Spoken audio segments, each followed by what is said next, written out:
let's jump into this most recent episode of Critical Role, episode 78 of Campaign 3. And if you're new here, we like to recap each episode before we dive into our proper discussion of it. And we cut that recap out and host it separately on YouTube for your viewing convenience. So if you happen to find yourself on just the recap video right now, look in the description below for a link to our full episode if you would like to check that out. But again, this is episode 78 of Campaign 3, Fractures. So the episode picks up in the aftermath of the completed Titan Shard ritual, with basically all of Bell's Hells being like, what? What just happened here? And they immediately want to know, like, Fern, did you know about this? Because remember, everyone else was told that Fern was going to be taking the shard, and they had all been warned numerous times that taking 2 shards would be dangerous, if not deadly. So Fern says, like Ashton and I talked about it, but I didn't want the shard, and so, he was going to take it. And FCG heals Ashton, who's still like very rough at this point. And Fern, who is upset, actually grabs Ashton's hammer and hits him in the head with it. Ashton doesn't dodge, and then Fern just takes the hammer and repeatedly is like smashing it on the ground, trying to break it before FCG ultimately stops her. She then just storms off by herself. She doesn't want to be around anybody. But Chetney does actually take off after her. Imogen detects thoughts on Ashton just to see like what's going on with them, and here's 1 week. It only took 1 week. She pushes in deeper with the detect thoughts and realizes that Ashton is lamenting the fact that they fell into the same trap of hubris that their father had, and it only took a week after finding out about it to do so. Ashton is still, reeling and recovering from this ritual, but can feel this like power within them. And then massive heartburn. His chest is getting hotter and hotter until the point where Ashton actually throws up the Titan shard. But it's in like a slightly different shape than it was before, but it's still hot and burns to the touch. Matt lets Taliesin know that his constitution has been permanently reduced by 2, and his body has rejected the shard. Something stirs within Ashton, though, so there was some sort of victory, but there was a cost. Meanwhile, Laudna is kind of reeling and going through it herself. She is thinking like Ashton has betrayed us. He's betrayed us all. And Delilah's voice is in her head and is like directing her to take the shard. And Laudna is just worried that like I might kill Ashton if I stay here right now with how like upset I am. And so she leaves as well, just takes off by herself. FCG then talks to Ashton and is like, why did you just do that? And Ashton's like, I don't know. I like lost consciousness for like 10 seconds there, and I had this vision of a whole other life, like one where I grew up with my parents and I didn't like what I saw. Like I wasn't a good person. And FCG's like, well, Ashton, who do you care about? Because you certainly don't care about any of us since you did this. And Ashton's just like, I thought this could make me whole, and I thought this was the fix I was looking for. And Imogen, again, everyone's just very mad. And Imogen's like, well, maybe breaking apart and coming back together is like the restart you needed. Like, don't waste this second chance. And FCG's like, yeah, but you really need to talk to Fern. Like, you hurt her. At this point, we cut to Chetney, who is caught up with Fern as she's walking back. And he's like, how are you? And she is not doing well. And she has actually snatched up the harness before she left and has taken that with her. And she says she's going to destroy it. And Chet's like, whoa, why didn't you want the shard, by the way? You were going to be so powerful with it. We all thought you should have it. And she reveals that, she was scared and Ashton wanted it, so she gave it to him. She doesn't really know why, but she just went along with it. Chet's like, why were you scared? And Fern reveals that she's worried because of this dark version she saw of herself back in EXU, and is worried about like becoming that. So she knows she made the wrong choice. Ashton almost died, and she's so angry at him. And as they're having this conversation, Chetney actually sleight of hands the harness away from her while she's kind of distracted and kind of sets it to the side so she doesn't break it. And they just kind of have a little bit of a heart to heart until Fern finally admits that, she maybe kind of liked Ashton a little bit and went along with it to make them happy. Chet then says, you know what, let's go like let out some frustration. Let's go break some of the windows here at the castle. And then they he picks up the harness again, and they make their way to do that. Meanwhile, back with the other crew, Imogen grabs the Titan shard, puts it in the bag of holding, and goes to look for Laudna. Allura and Percy, who are still down here as well, are like, okay, we're gonna go. We're gonna go get some food. And Ashton, FCG, and Orem, who, by the way, Liam is absent this episode. But Ashton, FCG, and Orem just leave again the ziggurat to go get some fresh air. Imogen can't find Laudna, sends a message, but it fails due to the apogee solstice. Um, so we cut back to Chet and Fern shattering windows. They do that for a little bit, and then Fern's like, "Hey, I need to like go be by myself." And Chetney's like, "That's fine, but make me a promise that you're not gonna leave." And she does. She promises. We hear another window break, and Gwendolyn DeRollo is there and like saw them doing this, and so she's also breaking windows. Um, so Fern leaves by herself, and she actually goes to the Matron of Raven's temple. Goes inside, goes to the altar, and just tries to communicate. She says she's looking for guidance and just liked the matron's vibe.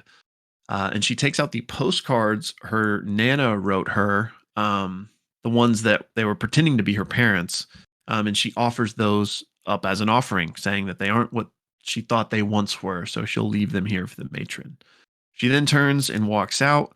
And when she gets outside, she hears the caw of a raven and sees a young raven with one leg who's kind of just looking alone. Two older ravens then land next to it and drop some berries for the younger one to eat. The two older ones then turn their heads simultaneously and stare at Fern before flying away. And then the younger one flies off as well. Cut to Laudna, who again is alone, just wandering through these caverns beneath Whitestone by herself in her form of dread, like not in a good spot. She's kind of talking to Delilah, just kind of stumbling out, eventually making it through a secret passageway out to the area surrounding Whitestone. Cut back to Ashton, who is making their way out of the tunnels and hears all the breaking glass, and they find Percy. And Ashton and Percy kind of have a little one-on-one heart-to-heart. Ashton saying, like, I did something really stupid. Percy says, moment I met you, I knew you were destined for stupidity. And Ashton's like, I just don't know if I'm a good person. And Percy says, as someone who's wrestled with demons myself, we all make terrible mistakes, especially those of us that want to make a difference. But when you fail, it's important you do everything you can to make up for it. Punish yourself as much as you need to, but don't drag them down with you. Really cool moment between those two. Cut to Imogen, who looks for Laudna some more and still cannot find her. And then basically everyone meets up for dinner. Everyone except Fern and Laudna, of course. Allura tells them, like, hey, let me know when you guys are ready to depart, because she's their ride. But kind of gets the vibe that stuff is off. And Imogen's like, have you seen Laudna and Fern? And she's like, no. And are you guys still, up for this? And Imogen's like, I thought so, but, I don't know. Like, I'll let you know in the morning if we can figure this out. And Laura's like, okay. At dinner, though, Chet casts Grim Psychometry on the Titan Shard, and gets this vision of the earliest of times when the elements ruled Exandria. There was this conflict, and then it was bound in this cold place below, alone, half asleep. Then it's surrounded by arcane light, free once more, and it's reaching out to grab the hand of another like it from beneath the twin mountain, and then nothing. That's the end of the vision. The party then wonders where Fern and Laudna are, and FCG's like, we got to let them do them. Let's just go to sleep, get some rest. They'll come back. But if nothing else, I can take Locate Person, and that'll help us find Laudna tomorrow. Ashton then apologizes and says, they'll do whatever it takes to help find Laudna. And Chetney at this point tells Ashton, you should leave. Leave and don't come back. And Ashton turns to leave, and Chet yells at him saying, you do things for yourself, but don't put the rest of us at risk. Like, I don't trust you anymore. You hurt Fern. Ashton turns around, and they're like, hey, I don't trust myself either. But you know what? Like, you used to have uncontrollable wolf stuff and you hurt people, and I'm glad that you stopped. But if ever you were to have another incident and hurt somebody, just know that I will be there to help you clean it up. And I won't give you any shit about it. But for now, I'll go. And Ashton leaves. We then cut to Laudna, who again is alone in the shadows, just talking to Delilah. And she asks, is love anything more than pain? And Delilah says, it is if you find the means to fix the pain and hurt those who hurt you. And Laudna asks about Ashton, and Delilah says, Ashton doesn't even know who they are. They're just a child. And Laudna's like, well, I don't want to hurt a child. I love children. And so she's like, well, how about I make Ashton a doll to play with, because they're a child. And so she decides to go. Sure. Why not? Yeah. Normal train of thought. Yeah. She decides to go to her old cabin in the woods where she maybe has some of her old supplies to make a doll. And that's where we go to break on the first half. Yes, coming back from the break, both Laudna and Fern separately are heading into the woods, and they do rollies and they don't see each other. They miss each other. Fern finds a spot where she casts plant growth, and she kind of replicates what her home back at the Ligament Manor, her bedroom, looks like, where she goes to sleep. And Laudna goes to her little cabin where she begins to craft this doll for Ashton from all these random parts that are still left in the woods. And there was something also about how like her journey here was really disorienting because like things have changed since she was here. But despite that, she's also, as she's crafting this doll, she's talking to Delilah, they're basically having a heart-to-heart, and Delilah's continuing to talk about the ones you love, how they hurt you, and also eventually basically says like, hey, we're gonna need that shard too. And Laudna's like, that doesn't feel like a good idea. And Delilah's like, yeah, I'm gonna need it. If we're gonna I needed to get more powerful. It's going to be good for both of us. So we're going to need to get the shard. And Laudna's basically like, well, what could we use it for? Like, I'm just Matilda, which is her actual former name, to which Delilah basically says, no, Matilda's dead. You are something more. And in this very reminiscent of the Gnarl Rock with Imogen, Laudna sort of cuddles up with the doll and asks Delilah to keep her warm. And Matt describes the shadows sort of encroaching around her. Morning comes up. Imogen wakes up panicked. She wants to know where Laudna is. Immediately tells FCG, hey, we need to find Laudna. I saw Delilah. There's a funny thing with Sam Riegel being like, did I see Delilah? And Laura Bailey's like, did you? I don't know. Like, I don't think you did. But FCG casts locate creature. It only goes to 1,000 feet, so they can't actually detect her outside of the city in the forest. They do go down to the tunnels. They don't find her up there. Meanwhile, Chetney goes to get breakfast, runs back into Ashton, and, Ashton has the big molten arm, and Chetney's like, yeah, let's give that a try, and reverts into his wolf form, and the two of them roll initiative to battle. Ashton does land. He has a higher initiative. He does land a couple of good hits onto Chetney. We aren't told really what the Molten Fist does, other than Matt saying something along the lines of, I think it was something like something not yet awoken or not in tune yet with the arm. But Chetney goes back to his gnome form and is like, all right, that's a cool arm. Good job. And they basically decided, hey, let's all group up. We need to get the party back together. So the party eventually, Fern does come back to the castle, meets up with the party. There's various comments about Orem just standing there since he's not like doing push-ups. Yeah. I think Matt's like, I don't know how to RP this guy because Liam's not at the table.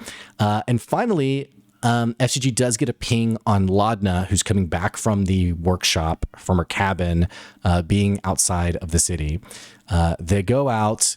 Laudna sees Ashton and immediately is triggered into like a fight or flight, like panicked feeling of like, I'm going to kill him if I get too close to him. Tries to run. Chetney chases her down, catches her, tackles her.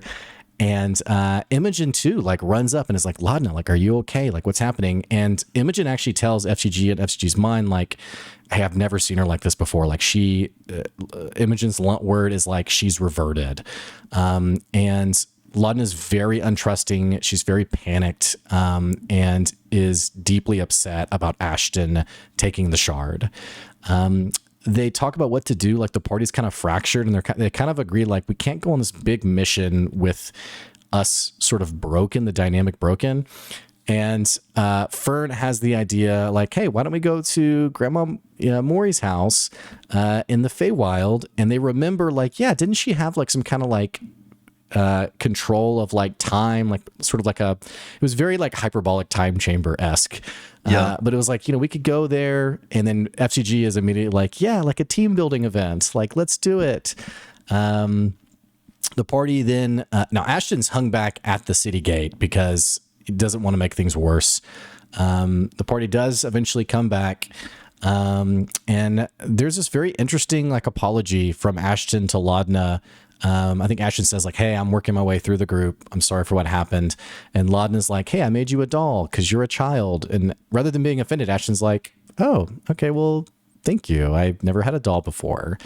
And there's also very interesting comments about from Laudna about how in sort of like forgiving Ashton, like, hey, love is pain, but it's also warmth. But I was so cold last night.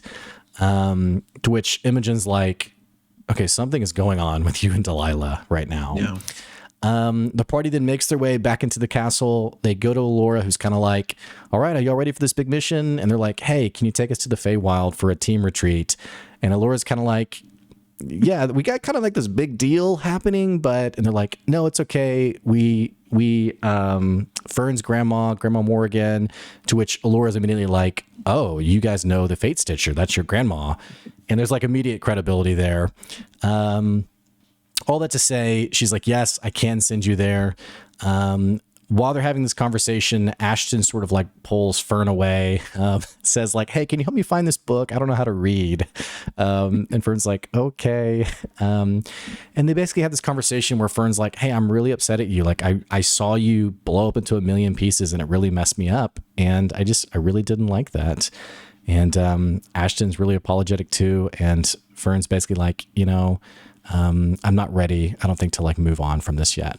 So all that to say, Allura teleports them to the Ligament Manor, to where they discover Grandma Maury still healing from her wounds way back. I don't know what episode it was, man, but when they went to the Feywild originally to destroy the Malleus Key, and the Unseelie Court dragon thing attacked her, or she defended them as they were escaping.